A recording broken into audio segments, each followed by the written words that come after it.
es el que el ser humano en esa condición está muerto en sus delitos y en sus pecados.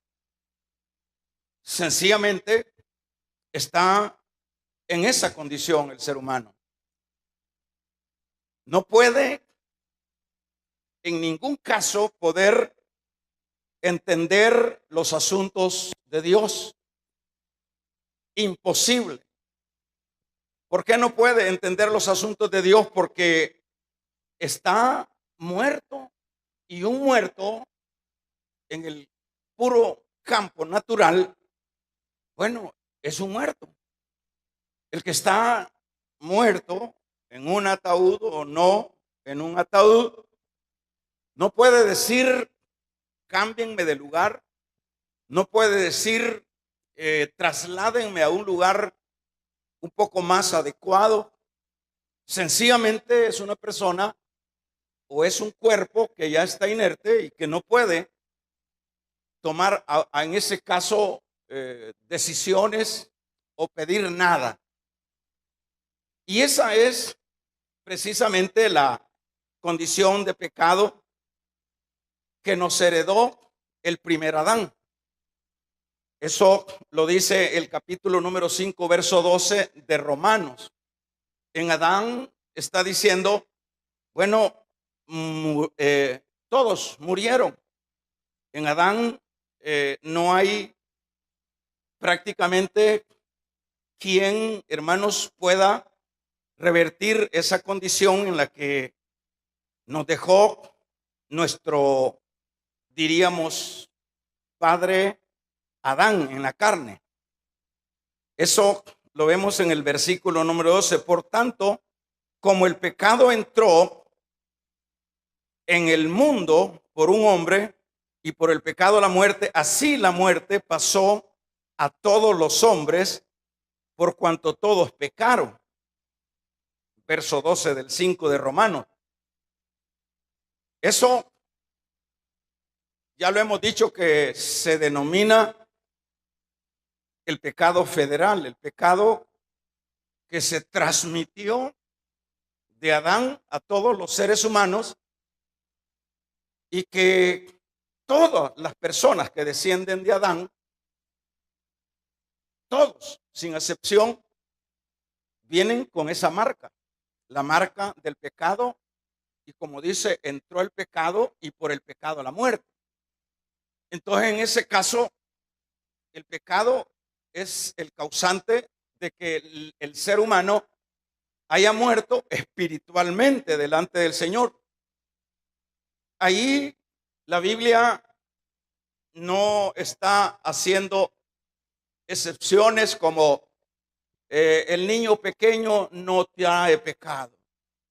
El bebé que está en el vientre, como ese es inocente y como ese no ha nacido todavía, ese es un niño santo.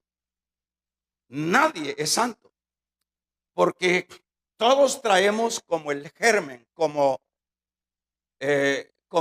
lo que es la mancha de nuestro primer padre, que en este caso es Adán.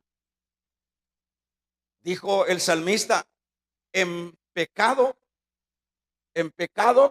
fui concebido y en pecado me concibió mi madre. Dicho de otra manera, desde el vientre ya viene la persona con la mancha de pecado.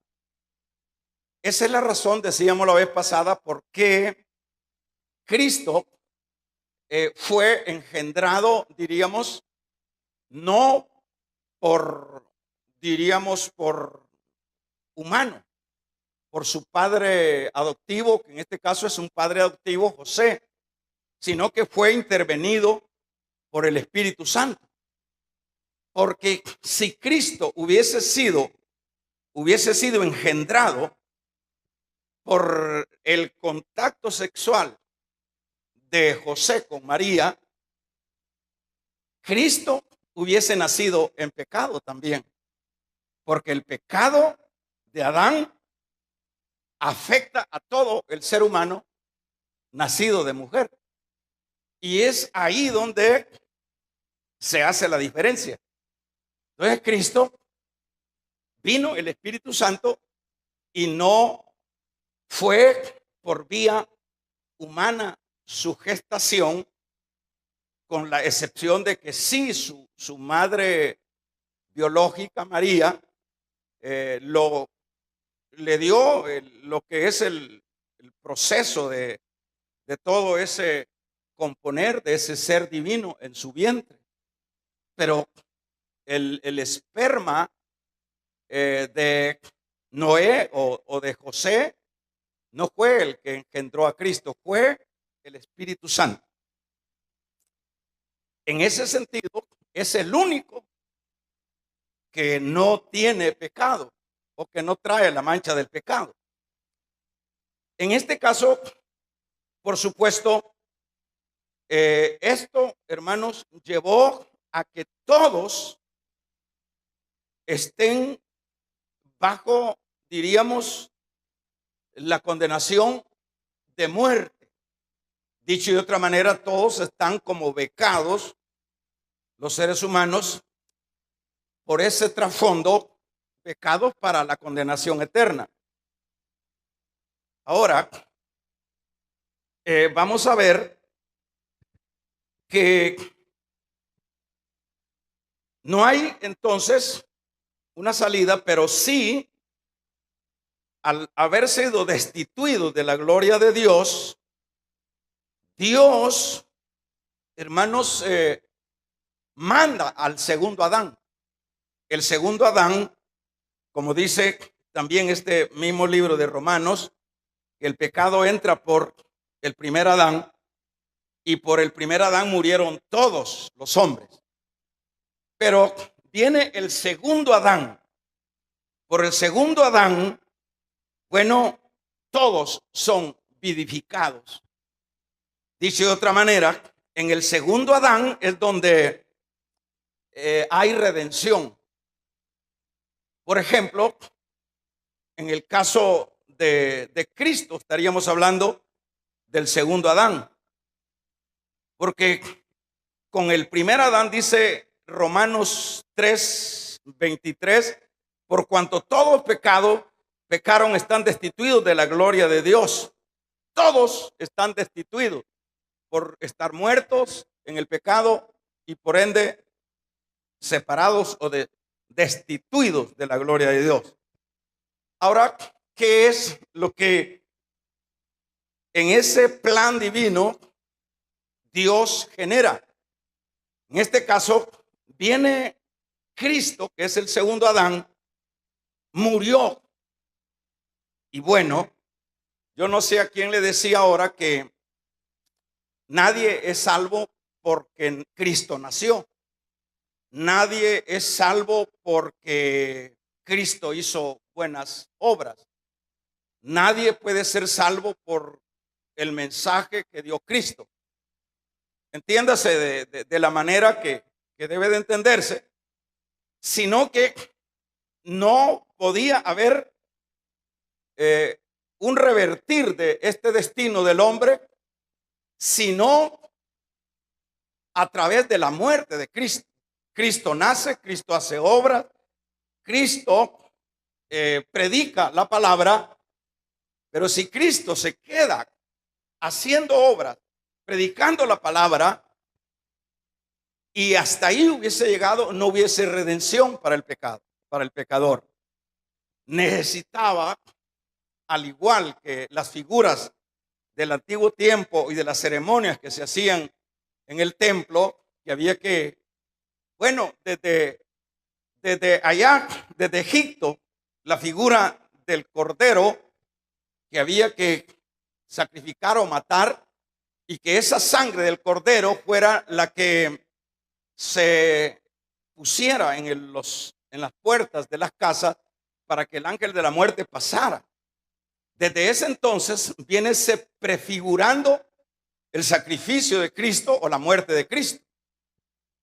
Ustedes ven que eso tenía un mensaje que se cumpliría en la persona de Cristo, en ese sacrificio. Entonces fue, luego de sus obras, luego de su predicación, de sus milagros, la muerte de Cristo es la que salva al pecador.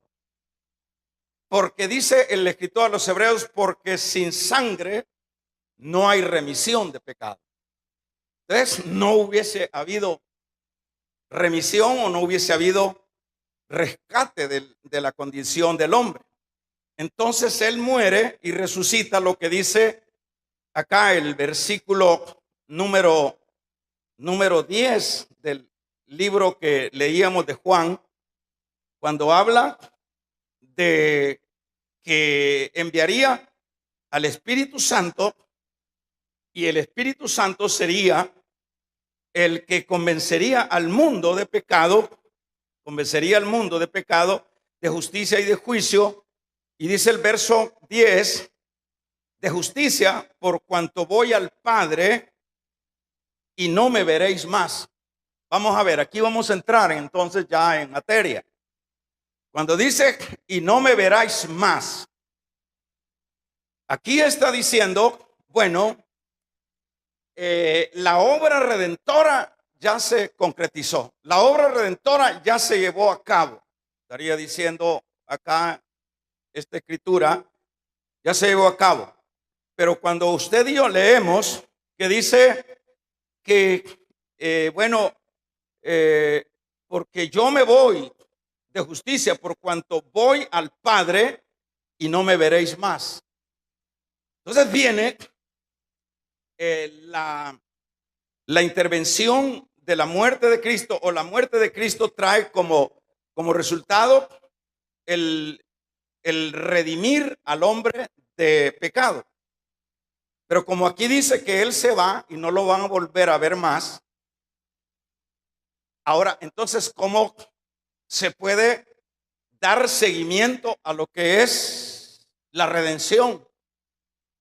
Y esto es lo que en algunas ocasiones yo lo he dicho y se lo vuelvo a decir en la idea de que dentro de este plan de salvación, por supuesto, están involucrados las tres personas de la Trinidad. Está el Padre, está el Hijo y está el Espíritu Santo. Dicho de otra manera, aun cuando son personas que se pueden definir como individuales, pero tienen un solo propósito. El propósito de la Trinidad era salvar al hombre de la condición en la que había caído. Qué bien, ¿verdad, hermanos? Que no nos dejó en la desgracia que nos dejó el primer Adán.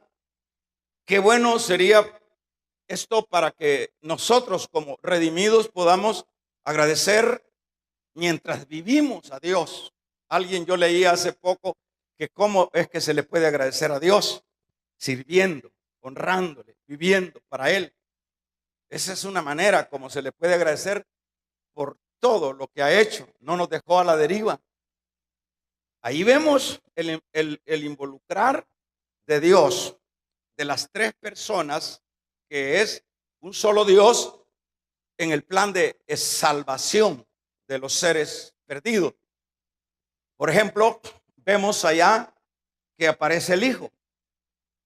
Y cuando el Hijo va a entrar a lo que es el ministerio, va al río Jordán, y en el río Jordán, para que veamos cómo están involucradas la Trinidad de Dios en la redención del hombre. Está, mientras Juan Bautista está bautizando, dice que Jesús desciende al río. Usted conoce que Juan pues no quería bautizarlo y sucesivamente, pero luego que tuvo que hacerlo, dice que cuando Juan lleva a cabo la acción, dice que el Espíritu Santo, a manera de paloma, se posó en el rostro del Señor, en su cabeza. Pero luego de eso, hay una voz arriba que decía: este es mi Hijo amado, en quien me complazco. Para poner algún algún fundamento bíblico, ahí podemos ver la operatividad de la Trinidad en la redención del hombre.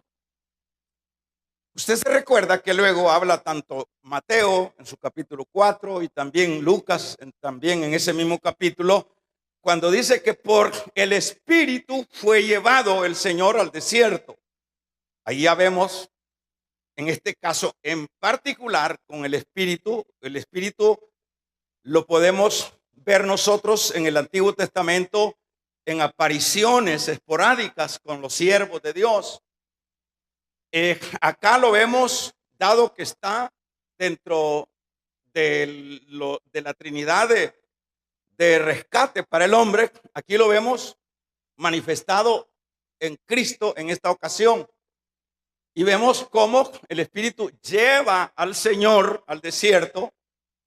Y para avanzar en lo que quiero aplicar esta noche, el Espíritu Santo fue el que siempre guió, fortaleció, inspiró a el Señor en su ministerio. Pero claro que en ese tiempo estaba el Espíritu Santo con respecto al ministerio de Cristo.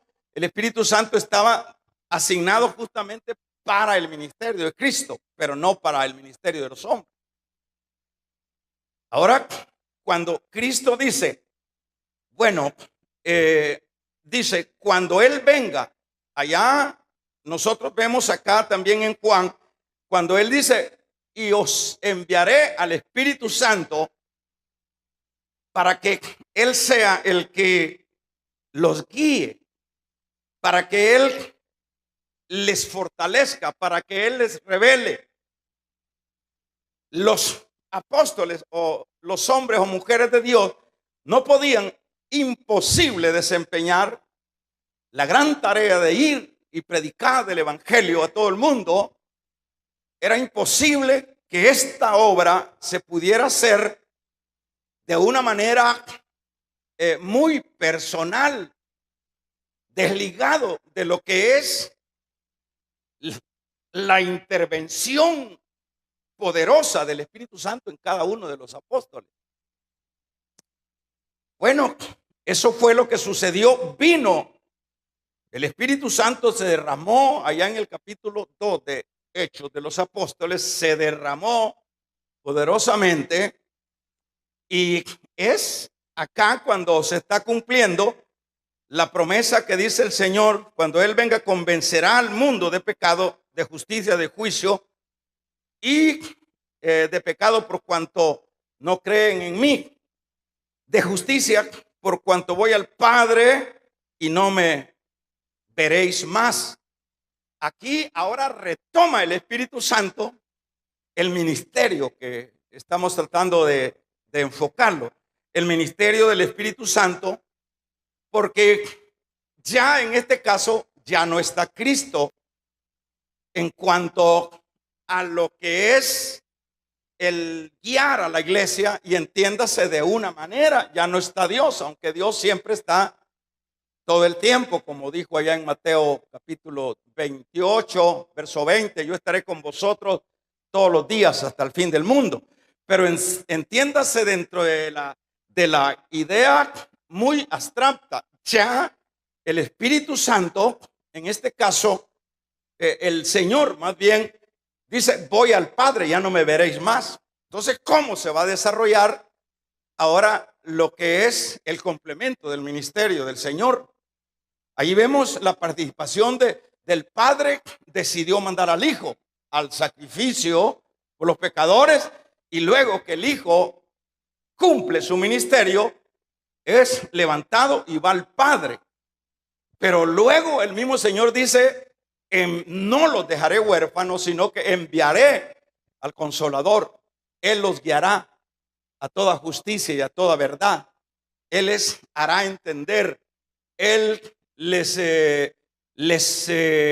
intercederá por ustedes. Él pedirá con gemidos indecibles. Les enseñará a orar. Dicho de otra manera, aquí vemos ya en acción lo que es el ministerio del Espíritu Santo. Entonces decíamos, para que avancemos, decíamos que cuando Él venga convencería al mundo de pecado. Es lo que ya estudiamos el jueves. Convencerá al mundo de pecado. Entonces viene el Espíritu Santo en las personas o en los ministerios. Llámele que se levantaron los primeros hombres de Dios, los ministerios, la iglesia. Entonces el Espíritu Santo viene y se aloja en el creyente y se asienta en la persona de esos redimidos, apóstoles, llámele, e iglesia. Y es el Espíritu Santo el que decíamos que ahora se encarga Él, estando en esas personas, de convencer a los hombres de su pecado. Y poníamos el ejemplo de que cuando Pedro está predicando, el Pedro que no tenía la intervención ahora específicamente ya para lo que es la iglesia del Espíritu Santo, el Espíritu Santo ya en ellos dice que empezaron a decirles los que estaban oyendo el mensaje de Pedro, ¿qué hacemos, señores? ¿Qué hacemos? Se sintieron reargüidos. Y ahí estamos hablando de rabinos, de sacerdotes, de fariseos que fueron endurecidos durante el ministerio del Señor cuando lo hizo en persona. Más bien lo buscaban para dañarlo, para golpearlo, para matarlo. En una ocasión, si no se le sale, dice que lo querían llevar a un despeñadero para matarlo porque había sanado a un enfermo el día sábado. Pero cuando Pedro está predicando, dice que se compungieron en espíritu y le dijeron, ¿qué hacemos? No fue la predicación de Pedro, fue el Espíritu Santo que estaba convenciendo a los pecadores de su pecado. Por eso es tan interesante, hermanos, que entendamos esto, porque de esa manera es como cada uno de nosotros puede irse ubicando en su lugar. Porque siempre somos dados a sacar el pecho. Siempre somos dados, mire, se da cuenta. Y somos dados para eso. Aquí venía un hermano a cantar y a lo que venía a ufanarse es, mire cuántos me han aceptado en mis campañas, mire cuántos esto. O sea, una vanagloria de ese tipo de personas, pero esas personas no han oído estas predicaciones. Entonces, esto nos ayuda a nosotros, y no es que no podamos nosotros expresar que Dios bendijo y nos dio almas, pero el punto es que eso se convierta en vanagloria y que nos traiga la idea de que es mi esfuerzo, es mi búsqueda, es mi mensaje.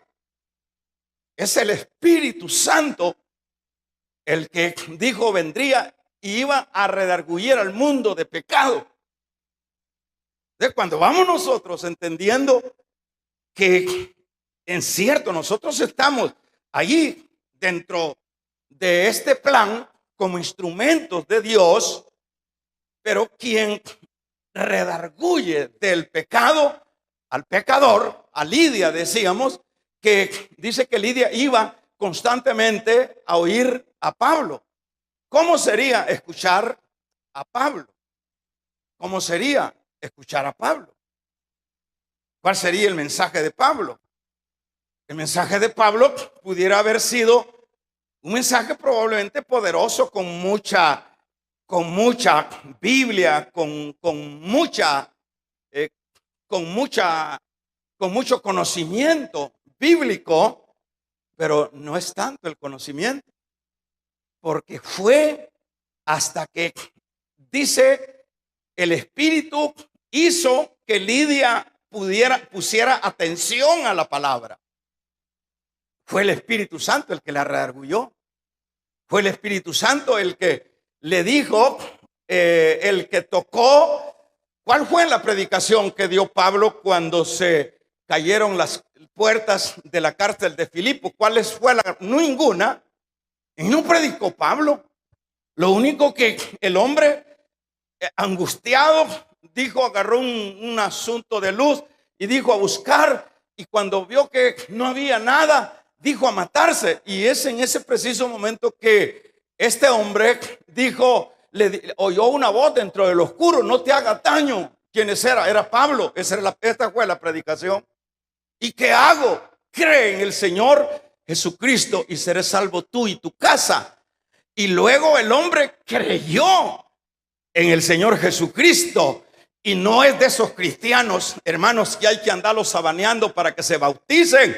Son de esos cristianos que cuando entra Dios en ellos, de inmediato esa noche misma se bautizó él y se bautizó su familia.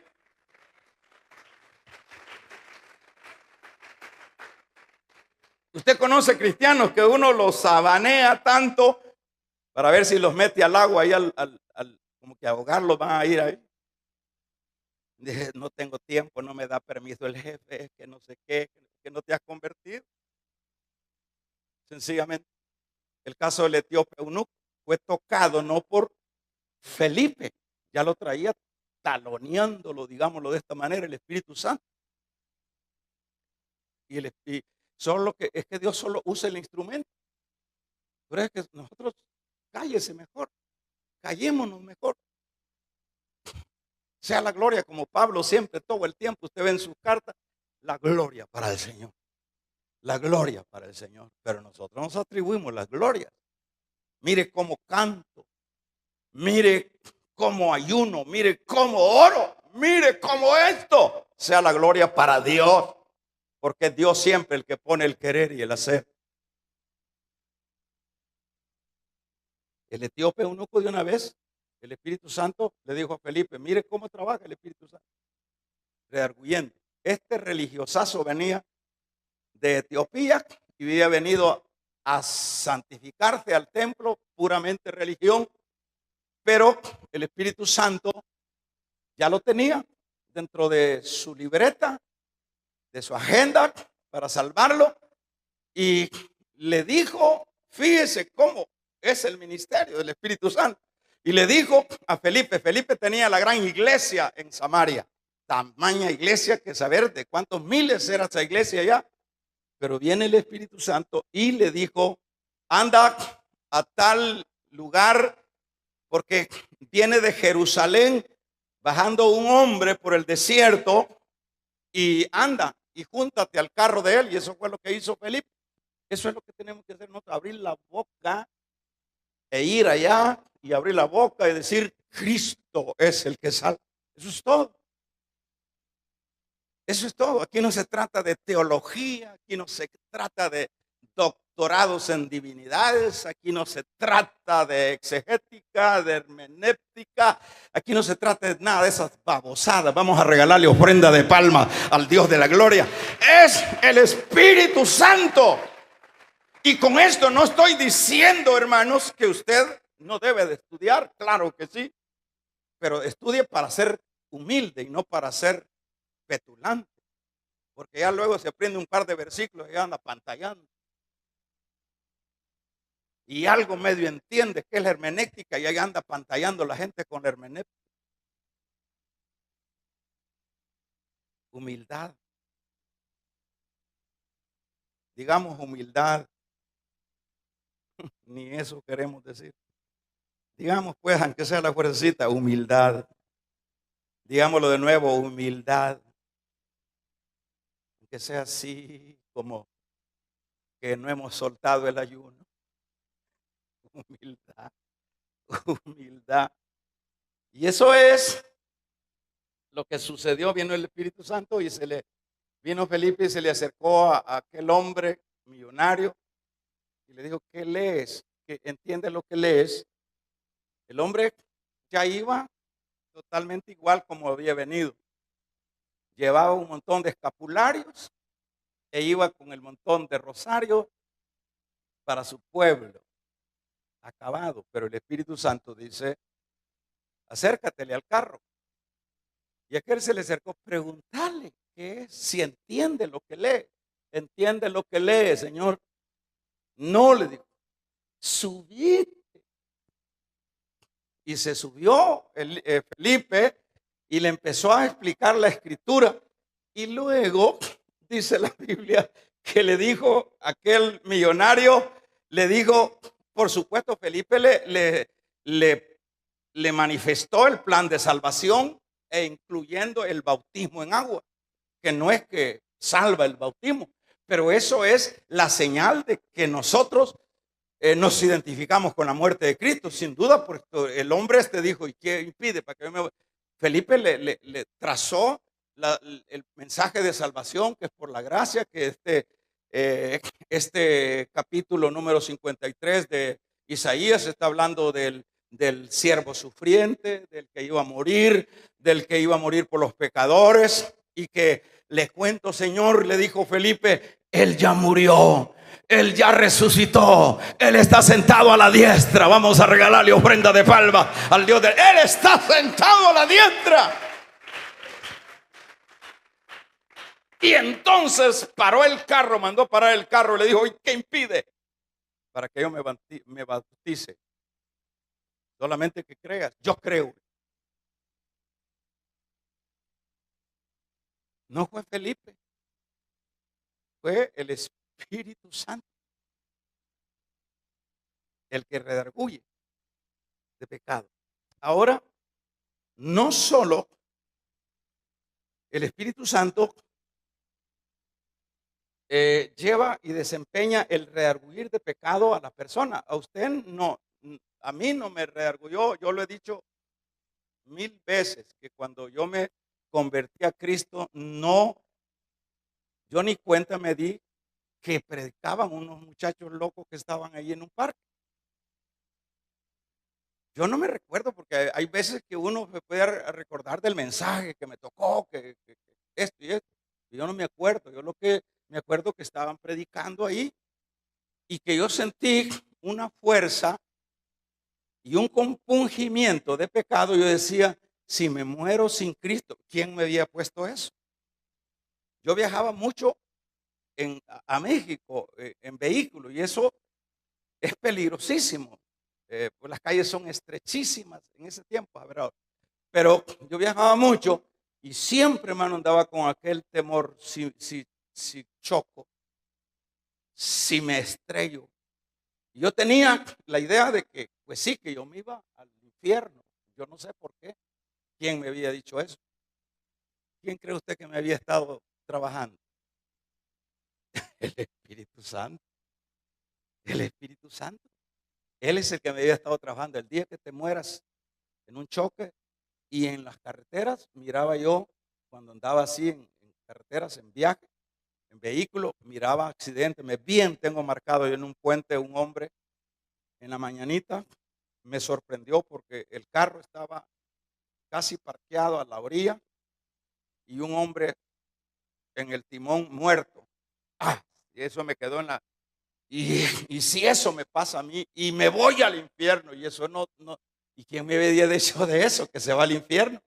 Hermanos, es el Espíritu Santo. Y esa vez cuando llegó el momento que ya no lo pude resistir, como dice el profeta, me conquistaste con lazos de amor. Cayeron sus cuerdas de amor sobre mi vida, y en ese momento dije, yo no puedo. Y hermanos, no sé de qué se predicaba. Lo único que me acuerdo es que yo sentí que ese era el último momento que el Espíritu Santo me daba, y salí adelante y empecé a llorar delante de hermanos en aquella plaza pública. Fue el Espíritu Santo, no fue nada, sino el Espíritu Santo, tiempos que me estaba trabajando. Por eso es que la verdadera conversión no es un asunto del azar, no es un asunto de que por casualidad es que yo sentí. Por eso es que usted puede ver muchas veces personas que por emoción levantan la mano, pasan adelante, pero hay que distinguir que es en verdad un arrepentimiento y que es un acto de emoción que uno siente que lo alan los diablos para el infierno. Y dice, ay, ay, mejor me refugio en Cristo, pero ya luego se le pasa el miedo. Entonces pasó por emoción. Y el que se convierte de verdad, que el Espíritu Santo lo alcanza, ese, hermanos, usted oye personas, mire, yo no siento al Espíritu Santo, y porque no sienten el Espíritu Santo no buscan a orar, no se buscan a congregar. El creyente verdadero, sienta o no sienta, siempre ese tiene hambre de justicia. Bienaventurados los que tienen hambre y sed, porque esos serán saciados, dice la palabra del Señor. No es un asunto de que ahora yo no oro porque no tengo ganas. Yo no sirvo porque yo no siento. ¿Cuándo va a sentir? Nunca va a sentir. ¿Y sabe por qué nunca va a sentir? Porque no hay una conversión. Porque Él los convencerá de pecado. Y eso es lo que sin duda usted ha experimentado. Usted ve en las iglesias que entra gente, por algunos en casos mejores, entra gente por un tiempo y luego, ¿verdad? Son pocas, por ejemplo, aquí son pocos los hermanos que tienen 26 años de estar aquí conmigo. Son contaditos, si es que hay todavía. Son contaditos. ¿Y qué se hicieron los otros? ¿Para dónde agarraron? Probablemente algunos se trasladaron y están perseverando, pero no es esa la dinámica de la mayoría. La mayoría se aburren, la mayoría se cansan, la mayoría dicen ya no aguanto, la mayoría dicen mucho pisto piden, la mayoría dice ya no, es que esto ya es el colmo. ¿Y qué es lo que hacen, hermanos? Por una u otra razón salen. Pero esto, por eso es que el Señor dijo, esto no es del que quiere ni del que corre, es de los que Dios ama y tiene misericordia. Bendito y alabado sea el nombre del Señor.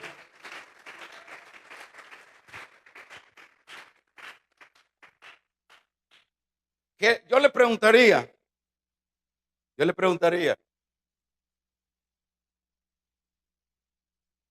¿qué sucedería si a usted le quitan lo más que ama estando en el Evangelio?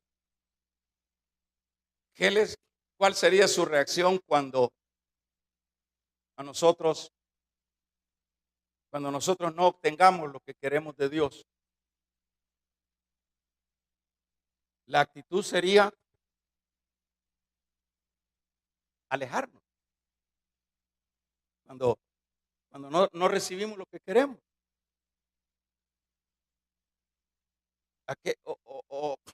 Sí, porque muchas veces nosotros andamos, o muchas personas dentro de las iglesias andan para que Dios los sane, para que Dios le componga el marido, para que Dios le componga los hijos.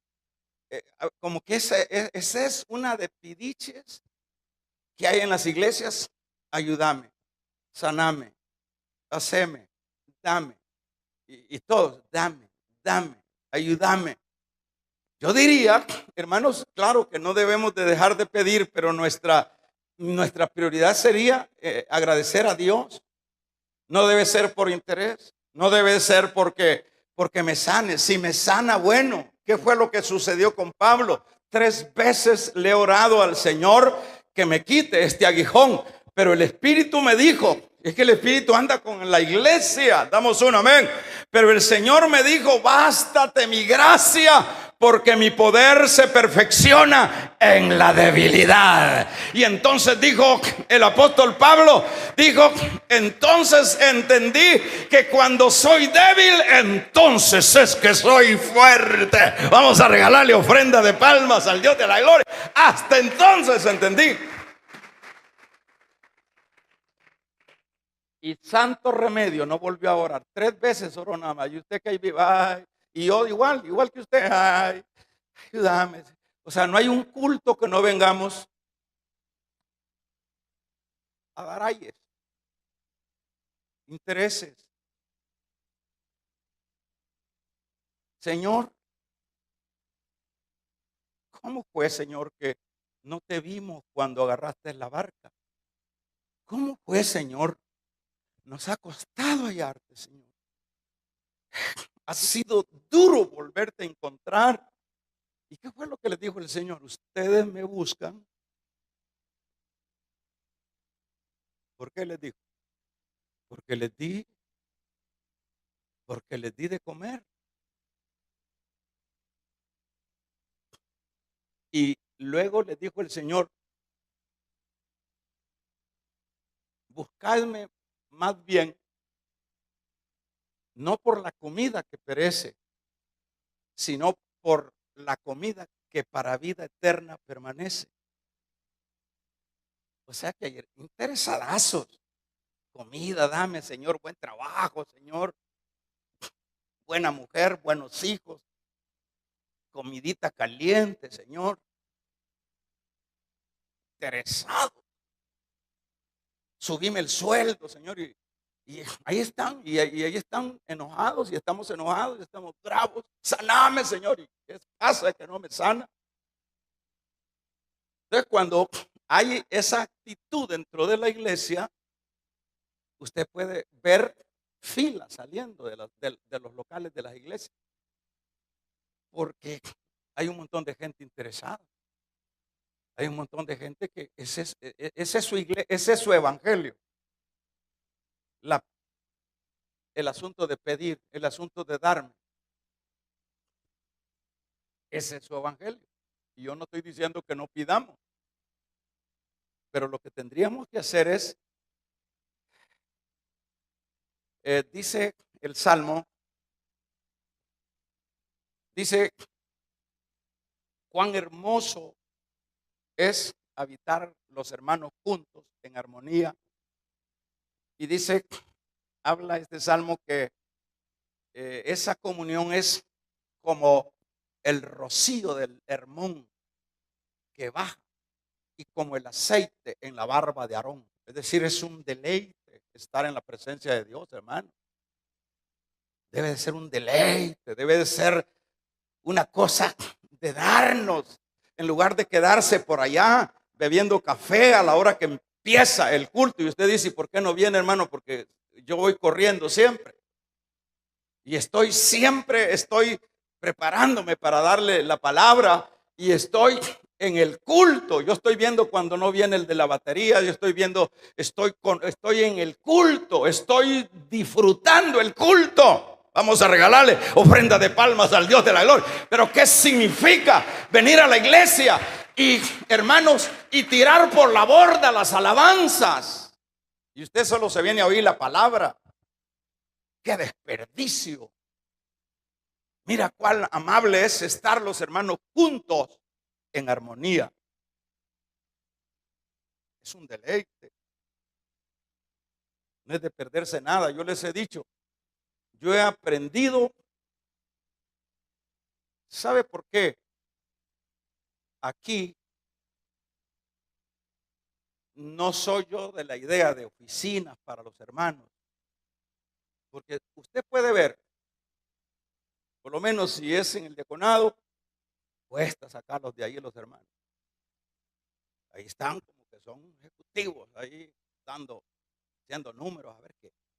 Está bien, pero no podemos quedarnos ahí, porque yo vengo de un lugar donde todos esos que se llaman pastores estaban encerrados en sus oficinas, haciendo sus cosas, y el culto pasaba por años y nunca se veían en un culto. Por eso es que no hay acá. ¿Por qué es que se recoge la ofrenda al final del culto? Porque siempre los ancianos, cuando se recogía la ofrenda, eran imposible verlos en un culto. Y usted dice, ¿por qué entonces? Ajá, todo tiene un sentido. Para que los hermanitos no se nos mueran. Y la ofrenda la pueden contar después. ¿Por qué no le regalamos una ofrenda de palmas al Dios de la gloria?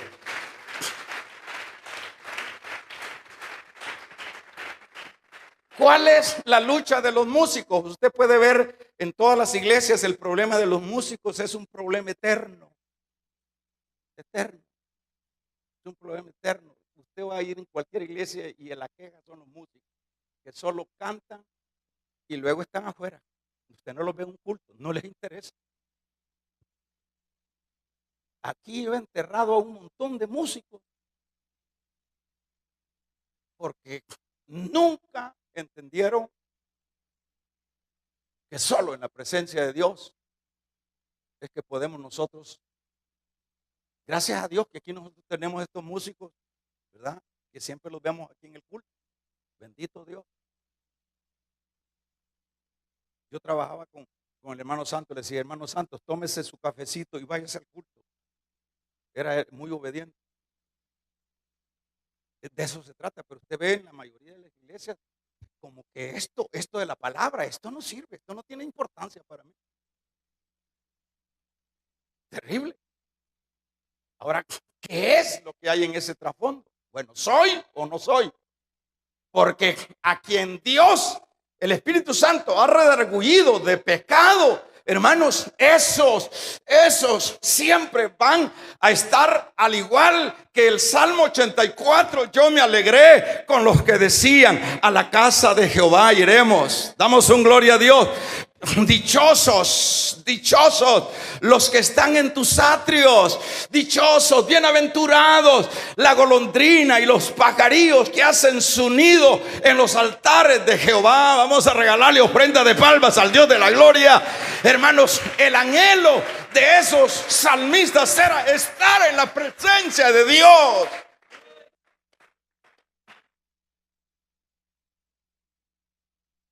En la vela del hermano Plinio yo prediqué, Dios me puso eso, de Juan el Bautista, de Zacarías, el papá de Juan el Bautista.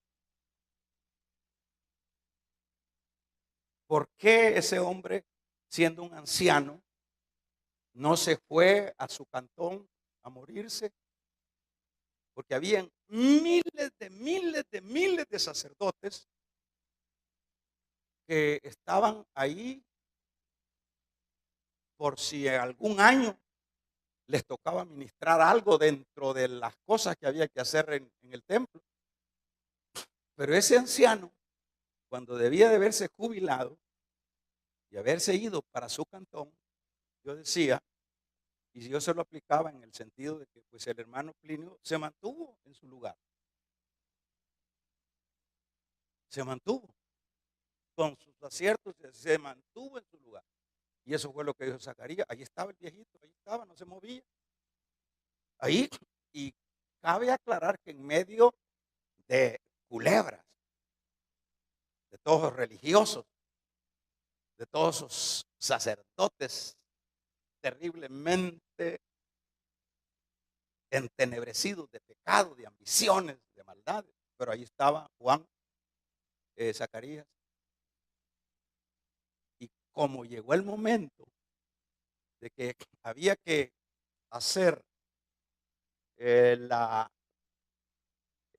hacer lo que hacían para que entrara un sacerdote al lugar santísimo cada año, y tocó en suerte a Zacarías. Ajá. Tocó en suerte a Zacarías. Si el viejito no hubiera estado ahí, no existiera Juan el Bautista. ¿Cuántas veces Dios te hubiera sanado si por lo menos en una vigilia te hubieras quedado hasta las 5? No, a las 4 ibas aventado. O sea, un descuido. Es que nosotros no podemos hacer a Dios a nuestro estilo, hermano. Porque a veces no yo voy a sanar a esta mi hija, dice el Señor, a las 5:10. ¿Qué deberíamos de hacer? Igual que Zacarías, ya terminó el hermano, ya apagaron las luces, voy a quedarme unos 10 minutos más aquí. El Señor, despeja el camino, no me vaya a atropellar un carro ahí. ¡Pah! Ahí lo va a sanar el Señor. El Señor es soberano, pero nosotros lo enmarcamos. Y el punto, aunque no es el tema, pero el punto es que Juan le dijo entrar, entró, y luego le dijo el Señor, lo que has pedido se te va a dar. ¿Qué había pedido él antes? Un hijo. Y él dudó. Por dudar te vas a quedar mudo. y al cipote le vas a poner Juan, que lo que significa es agraciado. Y salió mudo de ahí, pero mudo, pero con la bendición. Pero esa bendición no la había encontrado en la cama. Entonces el punto, hay que entender el contexto de la vida espiritual. La vida espiritual nosotros no podemos, ahora estamos tan terribles que las predicaciones son 20 minutos, eso es todo, y en todas las iglesias, y es hacer nada más un show religioso. Al Espíritu Santo no lo podemos nosotros, hermanos, poner bajo los controles nuestros. Él es soberano, Él es poderoso, Él dice qué es lo que hay que hacer y hay que someterse a Él.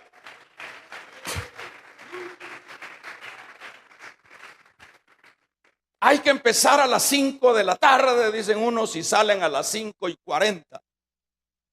Ya llega el montón de gente a hacer nada, porque todo es peligroso, porque es difícil. El Espíritu Santo, cuando el Espíritu Santo nos ha redargüido de pecado y llegamos nosotros al punto de que sí, verdaderamente Dios nos ha alcanzado, nuestros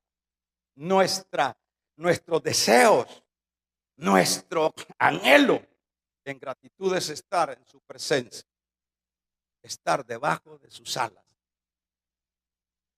Cuán amables son tus moradas. Anhela mi alma ardientemente estar en los atrios de Jehová.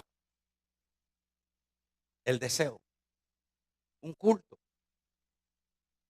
Usted conoce cristianos que se dan la tarea de congregarse una vez a la semana. ¿Qué será eso? ¿Será que nos ha redargüido el Señor de pecado o nos hemos enfriado y hay que calentarnos y hay que pedir al Señor? Ese es el ministerio del Espíritu Santo. Ahora, de lo que íbamos a hablar es no solo de que redarguye de pecado, sino de justicia. Pero claro, esto lo vamos a dejar para el otro jueves. Vamos a ponernos de pie. Vamos a orar. Gloria al Señor.